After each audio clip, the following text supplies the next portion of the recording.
మనం అబ్జర్వ్ చేసినట్లయితే ఎప్పుడు తుఫాన్ వచ్చినా సరే వాటికి ఒక డిఫరెంట్ నేమ్ ఉంటుంది.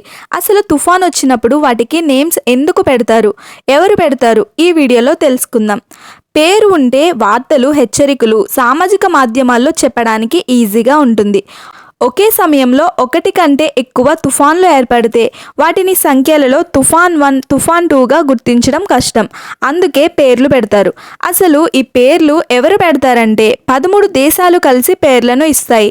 హిందూ మహాసముద్రం, బంగాళాఖాతం, అరేబియా సముద్రాలలో ఏర్పడే తుఫాన్లకు బంగ్లాదేశ్, ఇరాన్, థాయిలాండ్, శ్రీలంక ఇలా 13 దేశాలు, ఒక్కో దేశం 13 పేర్లు, మొత్తం 169 పేర్లు ముందుగానే లిస్ట్ చేసి పెట్టుకుంటారు.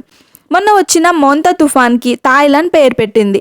మోంతా అంటే సువాసనలు వెదజల్లే పువ్వు అని అర్థం. ఈ పేర్లు రాజకీయ, మత, సాంస్కృతిక, లింగ భేదాలకు, చిహ్నాలకు అతీతంగా ఉండాలి. ఇష్టానుసారంగా పేరు పెట్టేందుకు అవకాశం లేదు. ఇలా చాలా రూల్స్ ఉంటాయి. అన్ని రూల్స్ ఫాలో అవుతూ పేరు పెట్టాలి. ఈ ఇన్ఫర్మేషన్ మీకు యూస్ఫుల్ అనిపిస్తే ఈ వీడియోకి ఒక లైక్ చేయండి.